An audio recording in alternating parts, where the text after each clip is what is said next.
Do you believe in past lives? It's a story that's so extraordinary, many still have trouble believing it. But we're going to let you judge for yourself. When Christian was 1 year old, he saw our neighborhood kids playing baseball and became so fascinated that he wore a baseball uniform every day. He would play inside of the house, he would throw balls at the wall. First time I started playing baseball, it just felt really natural. We are not a baseball family, so it really was very odd. He was 3 years old and throwing and catching a ball like an 8-year-old.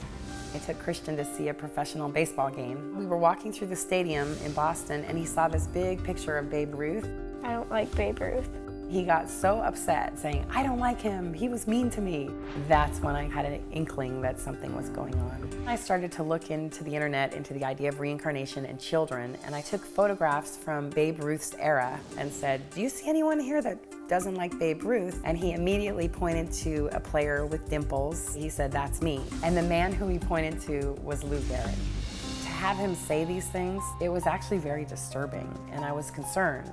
As time went by, he continued to say things, but the one thing that really got me, I was in an elevator with him, and he said, when I was a tall baseball player, I used to stay in hotels almost every night. And I said, "Did you fly on airplanes?" And he said, "No, mostly trains." And he'd never been on a train or played with a train, so it was really, really odd to me. When he was about 6 years old, we went to Lou Gehrig's grave. He said, "Mommy, God gave me a new brain now. It's hard for me to remember." It was as if it faded away like a dream. I'm not really thinking about it anymore. Now I'm focusing on my life and playing baseball. It's not like we go through our lives thinking that he was Lou Gehrig. We're very much just living a normal life. But when he does want to talk about it, I just wanted him to know as a mother that I was listening and that I was acknowledging what he had to say. Christian joins us along with his mother, Kathy. And this is so fascinating. And first of all, you're a pretty good baseball player, aren't you? Yeah. Comes pretty naturally? Yeah. Is baseball your favorite sport? Yeah.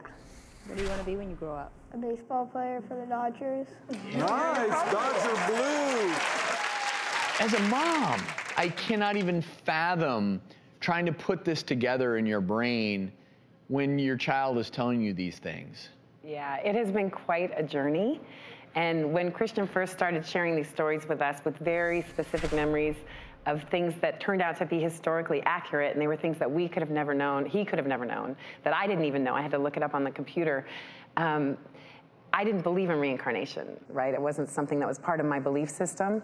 So it really was quite a journey to figure it out. You know, to be honest with you, in my book that I wrote, I recently wrote a book called The Boy Who Knew Too Much.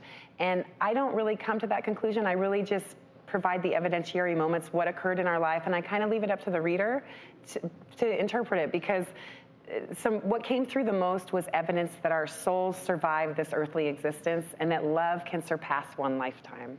And you didn't really know who Lou Gehrig was, right? No. And your husband didn't? No, my husband's from Germany, ironically from the same town that Lou Gehrig's parents immigrated from.